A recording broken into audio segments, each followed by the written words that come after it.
Bonjour à toutes et à tous, bon réveil matinal, bienvenue ce Free Matin, ce rendez-vous matinal d'information, d'analyse et de divertissement sur ESAE TV. C'est un réel plaisir de retrouver ce matin après pratiquement 4 jours d'absence. Chers amis internautes, à suivre pour le numéro d'émission de ce matin, la une des journaux, le bulletin matinal d'information, la page des sports, juste après la définition du jour et les trucs et astuces. Chers amis internautes, sans discourir, on démarre juste après l'instant pub avec la une des journaux.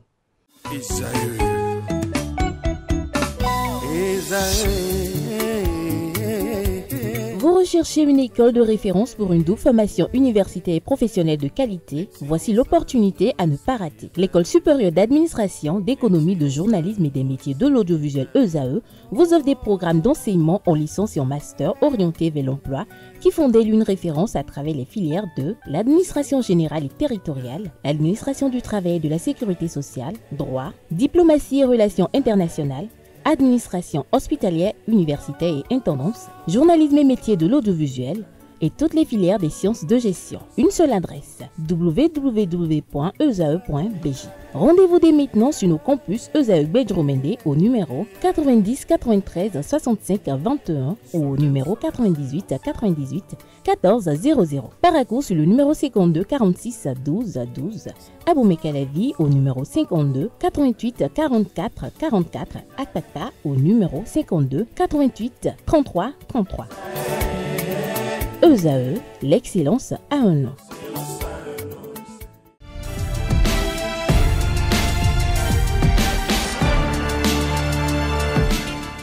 Bonjour à nouveau, chers amis internautes. Nous démarrons cette une des journaux comme il est de tradition sur ESAE TV par le quotidien Maison, le quotidien béninois d'information générale et d'analyse L'Informateur, qui titre ce matin en manchette Bulgarie, ce 8 juin 2025, des manifestations contre l'euro. Le Cana écrit qu'à Bulgarie, ce 8 juin 2025, plusieurs manifestants ont protesté dans plusieurs localités contre l'introduction prévue de l'euro le 1er janvier 2026. Devant la Banque nationale bulgare, les participants ont affirmé leur volonté de conserver le livre bulgare et ont réclamé un référendum sur la question. L'article qui vous renseigne est à lire à la page 3 de la livraison réforme et réalisation au sommet de l'État. Wilfried Léandre Humbedji, porte-parole du gouvernement, explique les actions du président Patrice Talon aux populations du Septentrion. Brevet d'études du premier cycle session de juin 2025, 128 893 candidats composent sur l'ensemble du territoire national dès ce jour. Paulin Rontondi ou l'impossible fait, 3 professeurs rendent hommage à l'illustre philosophe.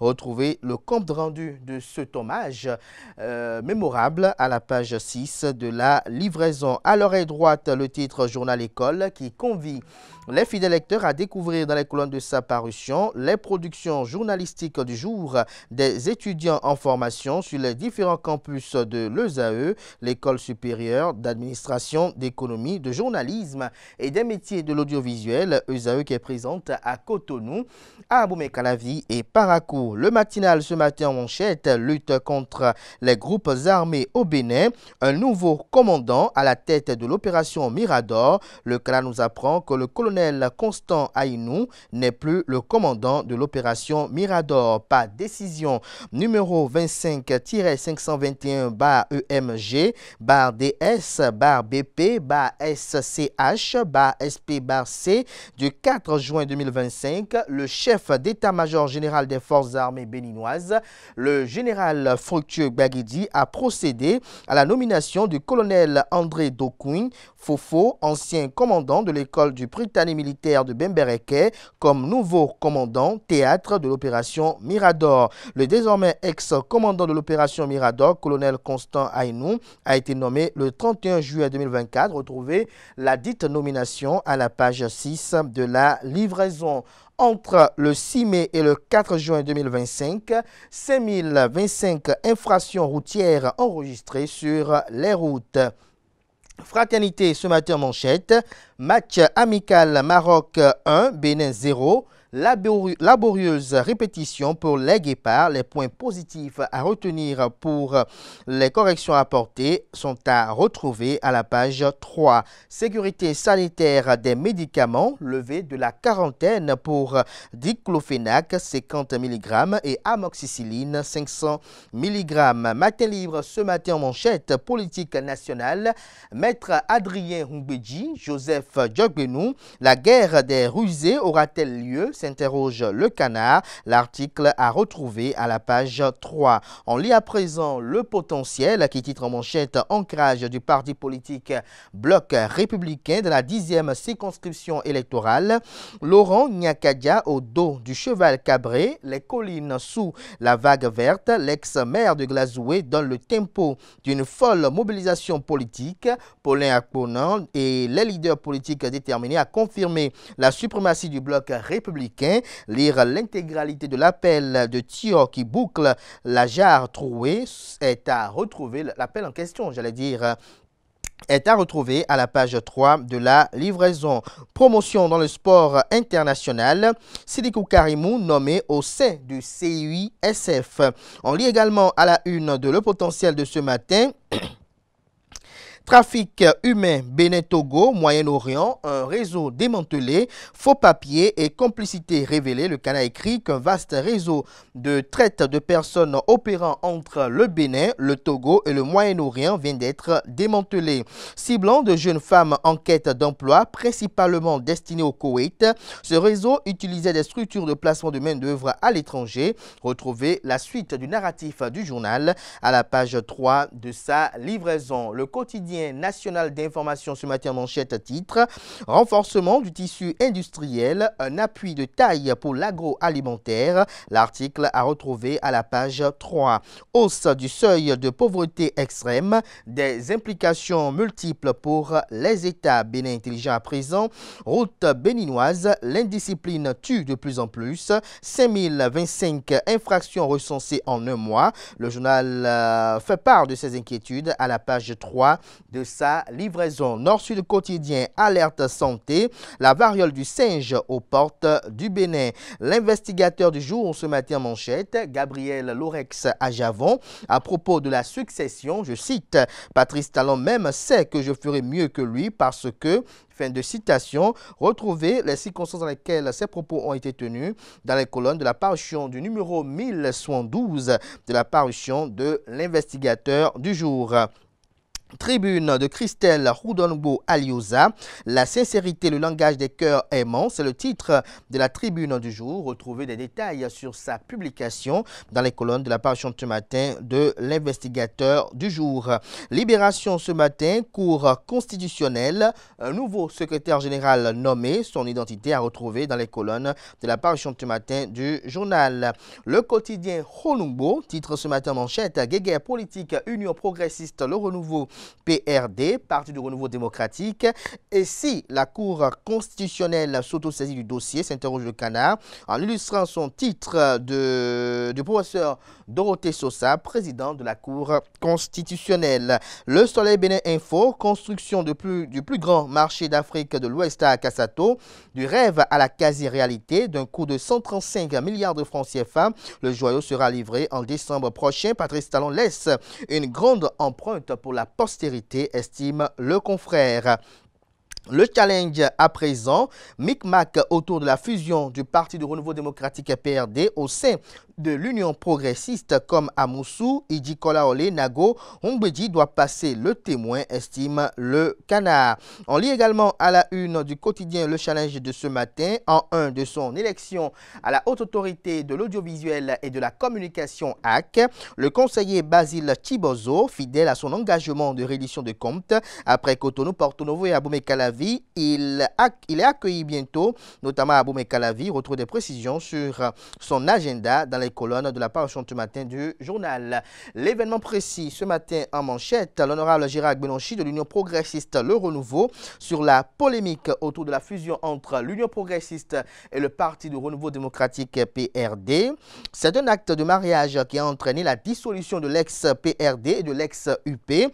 Le renouveau n'est pas un assemblage de blocs, nous sommes une maison commune où tous les anciens militants des anciens partis travaillent. Détaille l'honorable Gérard Benochi. Les patrimoines du PRD ont été transférés au nom du nouveau parti. Toutes les dispositions sont prises pour éviter les erreurs, certifie le secrétaire général de l'Union progressiste Le Renouveau. Retrouvez des précisions aux pages 2 et 3. Loterie nationale du Bénin SA, stabilité rassurante 6 mois après son arrivée en bourse. En illustration, la photo de l'actuel directeur général de la Loterie nationale du Bénin, Gaston Zossou. Règle électorale en 2026, Wilfrid Léon-Noubedi appelle à la responsabilité politique. Le meilleur à présent, examen du brevet d'études du premier cycle 2025 à Parakou. Le maire Inoussa Chabizime adresse un message de soutien aux candidats avant le démarrage de la composition. Le Béninois libéré, renaissance politique dans le département des Collines pour les victoires de 2026. Paulin Akponan accueille Nyankadia. Retrouvez des détails sur cette activité politique dans les colonnes de la page de ce matin du journal. La nouvelle ce matin en manchette communique, célébration de l'Aïd el-Kébir dans la ville de Ouida. L'honorable Didier Messan Diego, aux côtés des fidèles musulmans, il a prié pour la paix, la stabilité, le vivre ensemble dans la nation béninoise. La boussole à présent, à l'occasion de la prière de la Tabaski à la place Idi de la cité de Saka Yerima, le ministre conseiller Rachidi Banamassi réaffirme l'engagement du gouvernement Talon pour le développement de Perere. Le matin à présent, brevet d'études du premier cycle BPC session de juin 2025. 128 893 candidats planchent dès ce jour. 3,1% de progression du nombre d'inscrits. 61 696 filles. Retrouvez des détails sur les statistiques dans les colonnes de la page du matin du journal. Le Télégramme, quant à lui, pour ses fidèles lecteurs, célébration de la 25e édition de Kondokpo Koutonouhwe. Une forte représentation des ministres autour des filles et filles 7 hors loi. Le comité gagne le pari d'une bonne organisation, se réjouit le Canard. On peut lire également à la une du même Canard ce matin, fête de retrouvailles des anciens élèves du collège d'enseignement général Sourou-Léré, élection de comité de 7 membres pour organiser les 50 ans de la création du collège. Examen national, 128 893 candidats au BEPC composent dès ce mardi. Appel de la ministre Véronique Toinfodé aux candidats et à leurs parents dans les colonnes de la page du matin du journal. Les 4 vérités, nouvelle adhésion au bloc républicain. Laurent Nyankadia, un renfort de taille pour le bloc républicain dans le département des Collines. L'appel de Tio, la cérémonie de la jarre trouée. Le ministre Paulin Akponan, un bâtisseur discret, fait observer le Canard. Il s'agit bel et bien du ministre en charge de l'eau, de l'énergie et des mines. Retrouvez l'article qui renseigne sur cette activité politique dans les colonnes de sa parution de ce matin. Il s'agit bel et bien du quotidien Les 4 vérités. Perturbation de la fourniture de l'énergie électrique suite à un vent. La SB2E à pied d'œuvre pour l'alimentation, pour une réalimentation, j'y arrive, progressive. Peut-on lire également à la une de Les 4 vérités de ce matin, carnet noir, décès du secrétaire particulier de feu ministre Yves Chabi-Kouaro dans une action de circulation également. Retrouvez le narratif du journal dans les colonnes de sa parution de ce matin. Célébration de la journée nationale de l'arbre. Arsène Koubia, président de l'organisation 4 Axes et ses membres font œuvre utile à ses Bohoué. Ce sera tout pour la présentation de quelques titres parus ce jour dans la presse locale. Merci de votre attention.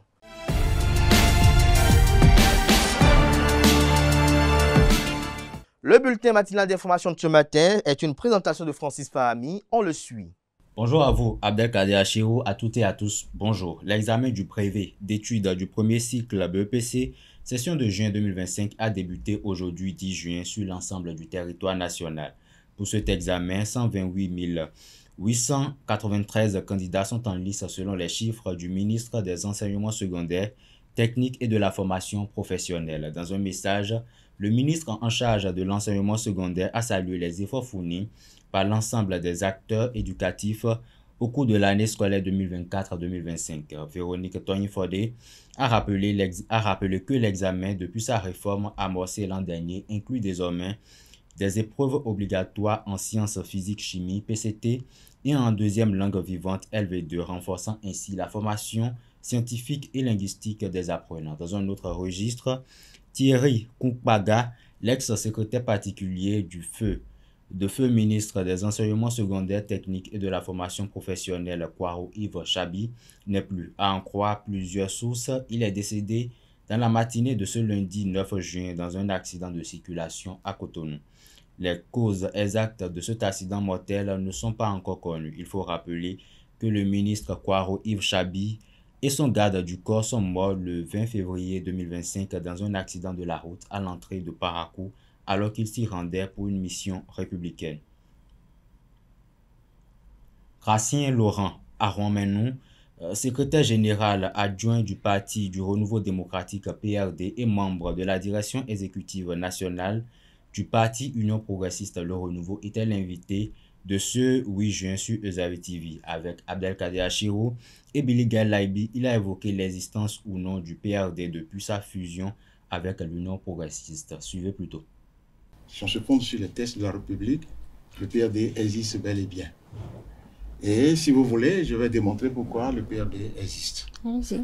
Bien, le PRD a fait son congrès le dernier, je dirais, le 19 décembre 2021, et a déposé au niveau du ministère de l'Intérieur les textes fondamentaux, n'est-ce pas, notamment les statuts du parti au ministère de l'Intérieur, et a obtenu son récépissé le 26 août 2022, c'est-à-dire après l'acte de fusion avec l'Union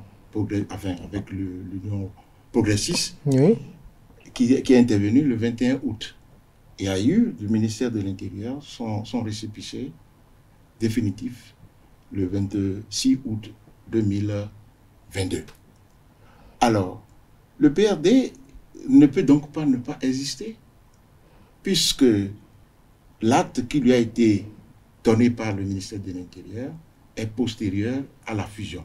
Ce qui veut dire que le ministère de l'Intérieur, par lui-même, a reconnu que la fusion n'a pas pour effet de faire disparaître le PRD. Donc, il n'y a pas de raison pour qu'on dise que le PRD n'existe pas. Et pour aller aussi en profondeur, si vous le voulez, le PRD a quand même des tests qui sont sous-tendus par la charte des partis politiques. Et ces tests disent clairement que, notamment en ces articles 80, 90 et 91, que le PRD, dans une fusion avec n'importe quel parti politique, ne peut disparaître.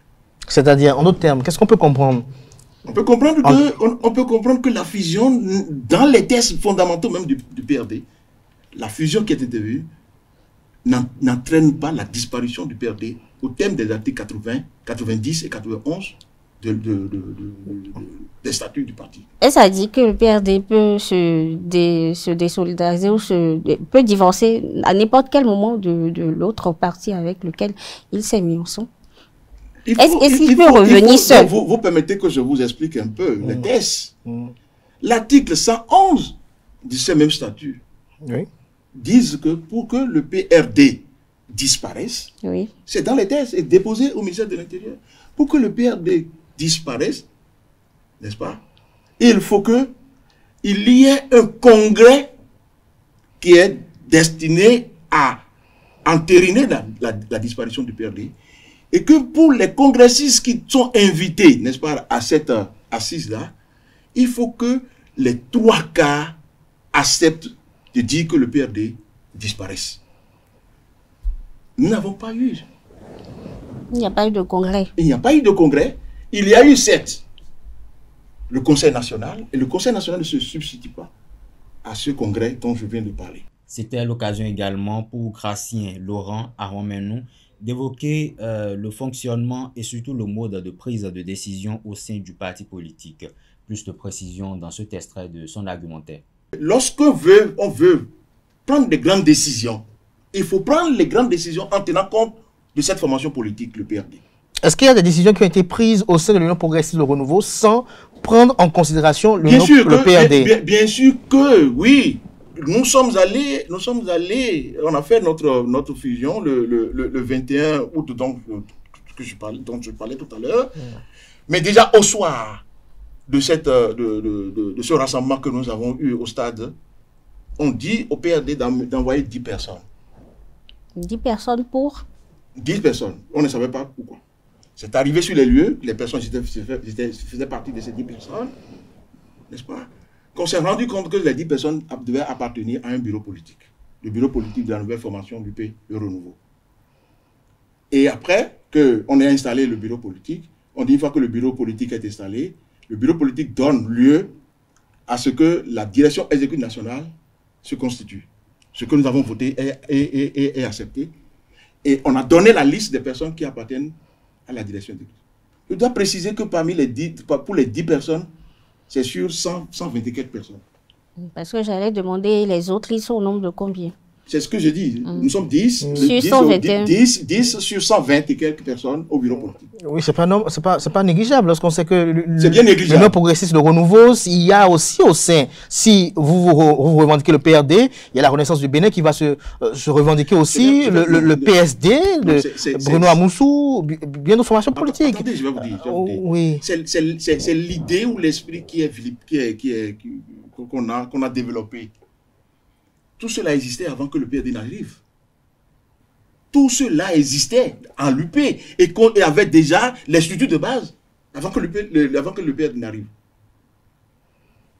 L'arrivée du PRD était déclic au sein de cette formation qu'on appelait l'UP le Renouveau. Et donc on ne peut pas, n'est-ce pas, réfléchir en ces termes en disant que les autres qui étaient là doivent aussi. Nous considérons que si vous êtes venu chercher l'entité PRD, c'est l'entité UP qui est venue chercher le PRD. Et par conséquent, si on veut mettre en place les structures en ce moment-là, une bonne part devait revenir au PRD. C'est déjà à ce moment que les difficultés de collaboration ont commencé.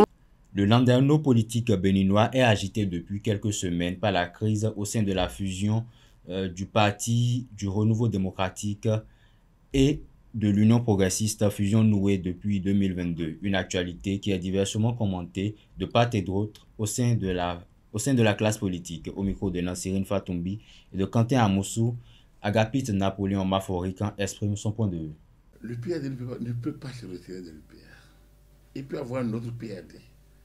Le PRD n'existe plus. Donc, quelque chose qui n'existe plus ne peut plus se retirer de quelque chose. D'accord, vous faites une fusion. On ne distingue plus l'autre. Ce qui s'est passé avec l'UDBN était une situation ubuesque. Ça ne devrait pas. Hein? C'est anecdotique. Aujourd'hui, tout est clair. Donc, tout est clair aujourd'hui. Avec l'UP et le PRD qui ont débouché sur l'UPR. Ce qui a joué et sur le nom, et sur la dénomination, et donc sur la date de naissance. Voilà l'UP qui a eu 2 dates de naissance. Hein? Et donc il est devenu UPR. Mais nulle part parmi les partis autorisés, vous allez voir le PRD. Le PRD n'existe plus. Aucun parti à l'ancien régime n'existe plus. Alors donc, il n'y a pas à dire. Maintenant, si vous me demandez, est-ce que Adrien Ngwedi va garder son appartenance à l'UPR, ça peut être un autre débat. Et les échanges d'aujourd'hui entre le ministère de l'Intérieur et le parti montrent clairement que Adrien Ngwedi a gardé son PRD à lui, tient à son PRD, à son patrimoine privé PRD. Mais entre-temps, des militants ont rejoint, grâce à lui d'ailleurs, un autre grand ensemble dans lequel le parti unipersonnel PRD n'a plus prise. Et ça, c'est ce qui va finir par rester. Il y a beau avoir d'agitation, le parti unipersonnel PRD n'existe plus. On peut le ressusciter. Encore faudrait-il qu'il y ait une satisfaction aux conditions de création de parti. Et ça, c'est un autre problème. Faut-il forcément passer par la vie associative pour s'imposer en politique quand on est une femme?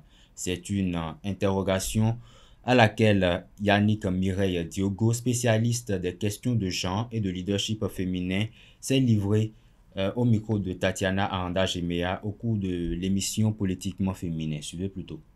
Pourquoi est-ce qu'on demande toujours, et on demande le plus souvent aux femmes de militer? Tout porte à croire que si les femmes ne militent pas en politique, elles n'atteignent pas leurs objectifs. Le militantisme s'impose à tout le monde, autant aux femmes que les hommes. Nous militons tous. Et c'est d'ailleurs en faisant l'exercice de militer que nous avons l'opportunité d'apprendre. Parce que le leadership se construit.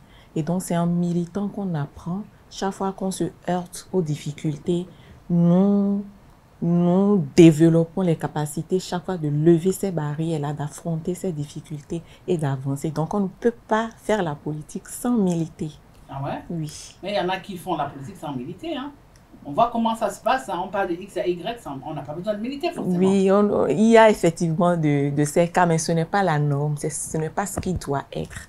Et donc, il faut plutôt encourager les jeunes, les femmes à militer, à faire cet exercice-là, à apprendre, à faire leur route tout doucement et accomplir oui, mais leur certains destinée. estiment que militer, c'est perdre du temps. Pour certains, oui. Pour certains, oui. Et parfois, ça leur marche. Je peux dire que c'est peut-être une question de destinée ou de chance, je ne sais pas. Ça marche pour certains. Mais pour d'autres, ce n'est pas évident. Il faut vraiment fournir des efforts, apprendre, s'imposer à un moment donné, passer par des moments très très difficiles parce que pour une femme, militer, c'est beaucoup de sacrifices et donc c'est énormément d'étapes à franchir avant d'accéder à un niveau de donné de responsabilité. Est-ce que vraiment tout chemin peut mener à Rome? Non, tout chemin ne peut pas mener à Rome. Parce que quand je prends par exemple, nous parlons de l'autonomisation d'ailleurs, l'autonomisation politique, il y a beaucoup de femmes qui militent aujourd'hui en politique, mais qui n'ont pas encore atteint cette autonomisation-là. Il y en a qui l'ont atteint, mais c'est très peu. Il y a beaucoup de femmes aujourd'hui qui militent encore dans les partis politiques à divers niveaux, mais qui n'ont pas encore atteint cette autonomisation-là. D'où l'importance pour nous de nous mettre ensemble. De nous mettre ensemble pour être plus forts et de créer un espace pouvant permettre à nous femmes de pouvoir atteindre cette autonomisation politique-là. C'est tout pour le bulletin matinal de ce mardi. Merci et à très bientôt. Merci à vous, Francis Fahami, pour cette présentation du bulletin matinal d'information. Nous passons à présent à l'actualité sportive avec Romaric Djessougouenou qu'on suit religieusement. Abdelkader Achirou, bonjour. Amis internautes, bonjour. Les Guépards du Bénin se sont inclinés 1-0 face au Maroc hier lundi dans un match amical. Le seul but de la rencontre a été une inscription de Ayoub El Kaabi à la 47e minute dans les temps additionnels. Malgré la défaite, les Béninois ont livré une prestation courageuse face à l'une des meilleures équipes du continent, soutenue par environ 150 supporters venus de plusieurs villes marocaines. Les Guépards ont pu compter sur une ambiance chaleureuse en tribune. Ce match a montré la détermination du Bénin à se faire une place sur la scène africaine, mais également ressorti les difficultés de l'équipe nationale du Bénin.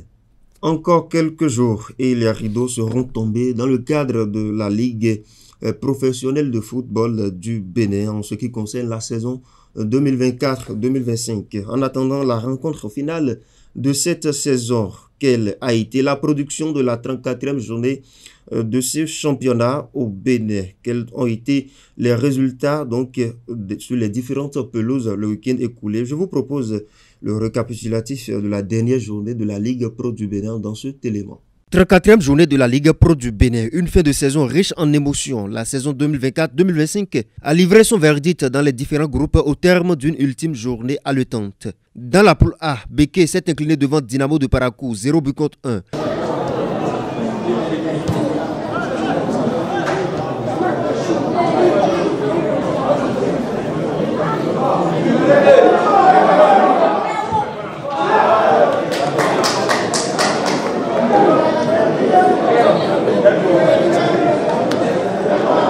Espoir a battu 1-0. US Cavalier Banigansé a pris le large sur Rodio, 2-0. Attention.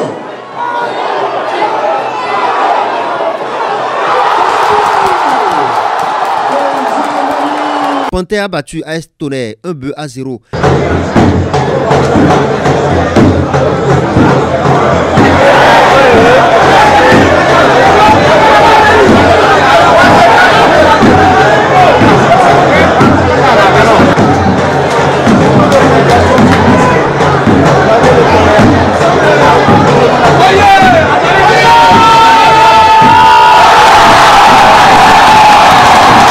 AS Takounais s'est incliné devant Real Sport, 1-2.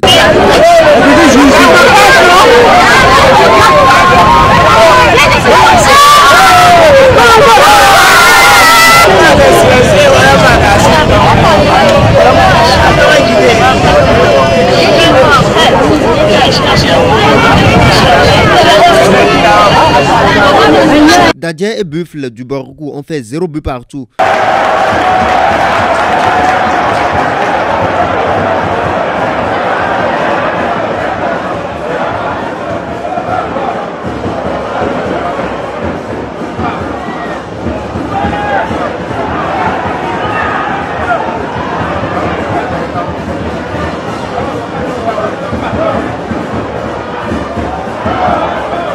Autre rencontre de la poule A, Damissa et Abeille ont fait match nul, 0 but partout également.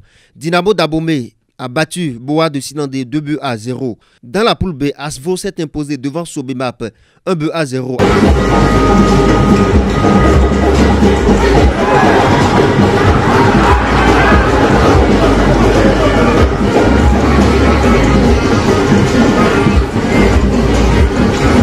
Coton a battu AS Police 2-1. Dragon a battu Adjidja 2-0.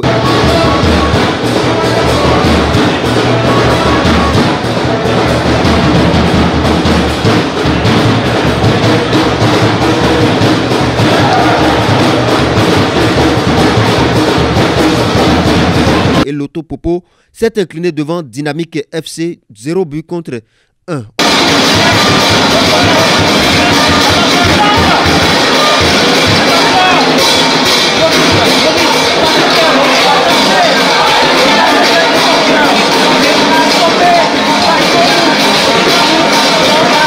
Autre rencontre de la poule B. Les Requins et l'USS Craqué ont fait match nul, 1 but partout. Étoile Filante a pris le dessus sur Aziza Football Club, 2-0.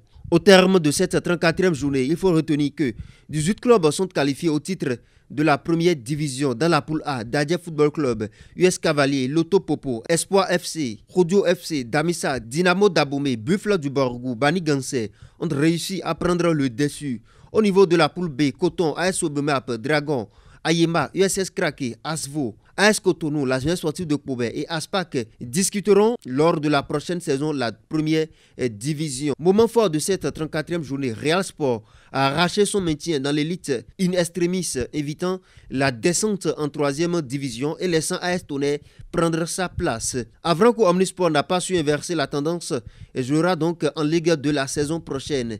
Les Panthères en grande difficulté cette saison quittent également la première division. Au niveau de la 2e division, nous retrouverons la saison prochaine Beke, AS Takounais, Panthère, Abeille, Boa de Sinandé, Dynamique FC, Dynamo de Parakou, Real Sport, AS Police, Adjidja, Avranco Omnisport, Sitatunga, Requin, Jack, Aziza, Étoile Filante, AS Tonnerre et la jeunesse sportive de Ouida sont relégués en 3e division.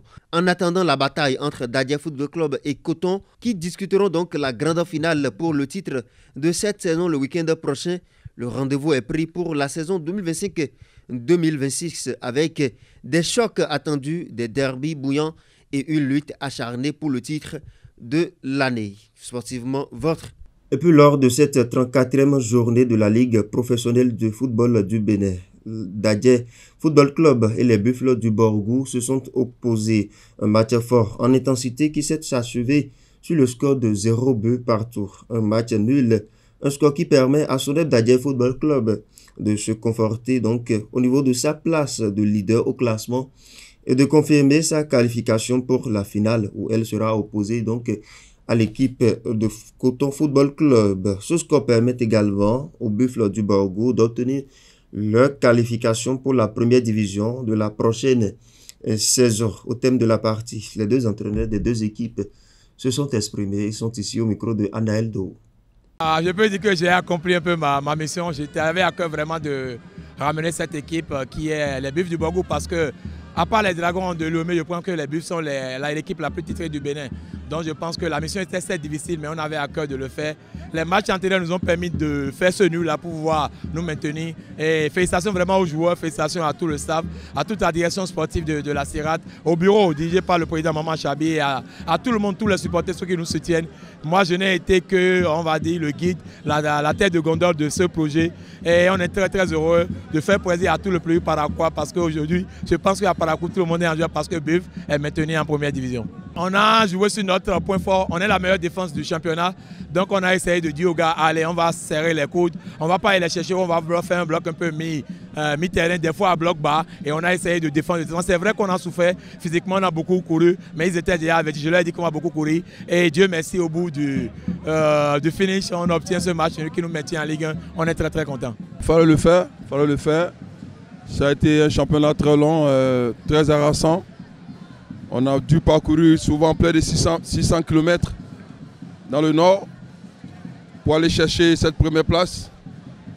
Ça n'a pas été facile. Bravo aux jeunes gens, bravo à mon staff, bravo à tous ceux qui ont cru en nous depuis le début. Bravo aussi à la DGS et au PCA de la SONEP qui ont mis tous les moyens à notre disposition pour que nous puissions sortir premier de notre poule. Et pour moi, c'est beaucoup de vécu, une découverte. Je découvre pour la première fois le championnat béninois. Et ma foi, voilà, on a croisé sur notre chemin des belles équipes, des très bonnes équipes. Et surtout cette année avec la formule, la nouvelle formule qui voit 9 équipes aller en Ligue 2. Je vous avoue que ça a été un championnat d'un très bon niveau, un niveau très élevé. Et nous, on a pu au jour le jour travailler et construire voilà, cette première place. Et puis Coton Football Club va défendre son titre, comme je le disais, le week-end prochain dans la finale face à Dadier FC. Pour gagner son ticket, les triples champions ont dû faire une seconde moitié de saison sans faute après une première catastrophique.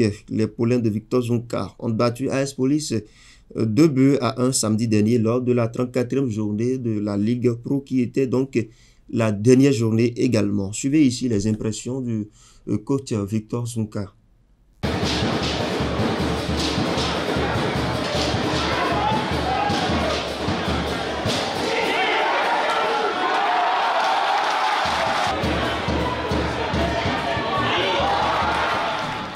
Écoutez, je pense qu'on a fait une bonne première mi-temps. Peut-être pas avec les buts que j'aurais espéré, parce qu'on s'est procuré quand même de belles occasions en première. Et vous savez, dans un match, le plus important quand on mène 2-0, c'est d'essayer de marquer le troisième. Parce que tu tombes sur un adversaire qui croit toujours à réussir quelque chose. Heureusement, on a compris un but à la 92e ou 93e. Donc derrière, il n'y a plus trop de temps pour revenir au score. Mais quand on doit tuer un adversaire et qu'on doit se mettre à l'abri, il faut le faire. Et c'est le seul regret que j'ai aujourd'hui. Je pense que ce n'est pas le moment de faire le bilan. Moi aujourd'hui, je me contente de la victoire parce qu'on en avait besoin pour assurer notre première place. Donc on va se préparer pour le match de la semaine prochaine et on fera le bilan seulement la semaine prochaine parce que aujourd'hui, il y a eu des choses intéressantes, c'est vrai, en première, en deuxième, pas du tout. Donc on va mettre tout ça de côté. On va dire que les joueurs ont voulu se préserver parce qu'on menait 2-0 et qu'on était tranquille. Et j'espère que pour le match de samedi prochain, on sera là présent et on répondra à l'attente de tout le monde, c'est-à-dire qu'on essayera de garder notre titre. Aujourd'hui et dans la semaine, je me suis intéressé qu'à l'équipe de la police. Le reste ne m'intéresse pas. Parce que les projets que tu peux faire, il fallait gagner ce soir ou faire un match nul naturellement. Mais si tu commences à faire des projets pour le match suivant, ça veut dire que tu oublies qu'il y a un match et qu'il faut l'attaquer de la meilleure manière possible et naturellement le gagner. Donc moi, je ne me suis pas projeté sur le match de la semaine prochaine. J'aurai le temps de le faire à partir de ce soir ou demain. Pour finir, amis internautes, le jeune attaquant franco-béninois Thiam Soulé, âgé seulement de 17 ans, évoluant donc avec les U19 du PSG, a officiellement choisi de représenter le Bénin. Né à Stens, en France est formé au PSG depuis 2022. Il incarne la nouvelle génération de binationaux fiers de défendre les couleurs nationales. Joueur offensif, polyvalent, technique et instinctif devant le but, Chams Soulé fera ses débuts avec les Guépards U20 lors de la Wafo Coupe Ghana 2025 sous la houlette du sélectionneur Raymond Tchaye, une recrue prometteuse pour l'avenir du football béninois. Voilà, c'est tout pour la présentation de la page des sports de ce matin. Merci à vous, Romaric Diessogogbenou, pour cette présentation de l'actualité sportive. À présent, Komlan Kanté Amoussou va s'installer pour la définition du jour.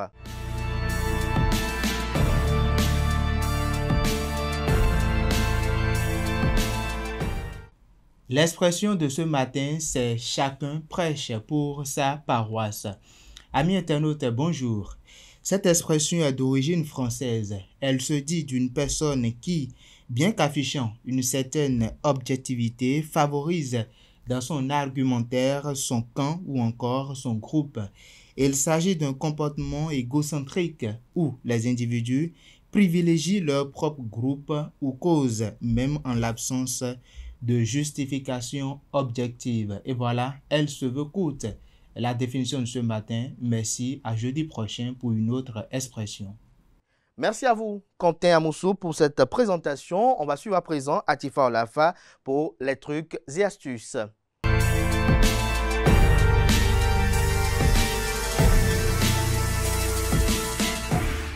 Amis internautes, bonjour, heureuse de vous retrouver ce matin. Avoir un ventre plat sans faire du sport, c'est bien possible. En effet, bon nombre de personnes elles sont de plus en plus complexées par le fait d'avoir un gros ventre ou encore des bourrelets.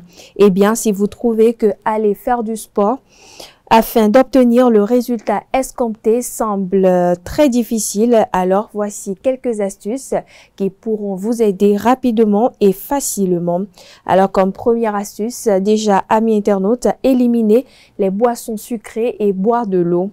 Le point noir des boissons sucrées, c'est qu'elles contiennent beaucoup de calories vides. Or, les calories vides sont transformées dans le corps par des graisses. Si vous voulez perdre du ventre, évitez donc les sodas, les jus de fruits, les sirops et toute autre boisson sucrée. Pour ce qui est de l'hydratation, bois entre 1,5 litre et 2 litres d'eau par jour. Deuxième astuce, manger plus de fibres.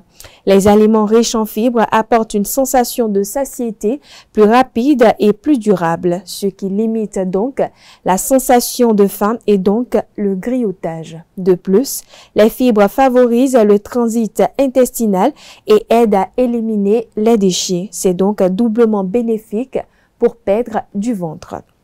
Troisième astuce, limiter la consommation de produits transformés. Si vous voulez perdre du ventre, évitez donc les produits transformés au maximum. Privilégiez les aliments frais et naturels. Quatrième astuce ou solution, privilégiez les aliments probiotiques. Les aliments probiotiques contiennent des bactéries bonnes pour la santé. Elles aident notamment à maintenir un transit intestinal régulier et à prévenir la constipation. Pour manger plus de probiotiques, privilégiez le yaourt naturel, le fromage frais et bien d'autres. Cinquième astuce, manger plus lentement. Amis internautes, manger plus lentement permet d'une part de mieux savourer les aliments. Lorsque vous mangez vite, vous avalez de l'air. Or, cet air peut se stocker dans le ventre et provoquer un gonflement abdominal. Sixième et dernière astuce, faites des exercices de respiration. Les exercices de respiration sont très efficaces pour obtenir un ventre plat. Ils aident non seulement à réduire le stress, mais aussi à tonifier les muscles du ventre. Pour perdre donc du ventre, privilégiez les exercices de respiration profonde tels que le yoga ou encore le pilate. Amis internautes, en suivant ces quelques astuces, vous perdrez du ventre rapidement et facilement. Sans oublier qu'avoir un ventre plat passe aussi par une bonne hygiène de vie, alors n'hésitez pas à adopter les bonnes habitudes alimentaires et à faire un peu d'exercice pour perdre du ventre, mais aussi pour rester en bonne santé. Et voilà, amis internautes, c'est tout pour l'astuce de ce matin. Merci et à demain. Merci à vous, Atifa Olafa, pour cette présentation qui vient mettre un terme à Free Matin ce matin. Merci pour l'attention, portez-vous bien et belle suite de programme sur EZAE TV. On se donne rendez-vous demain par la grâce et la volonté divine sans occulter celle des hommes.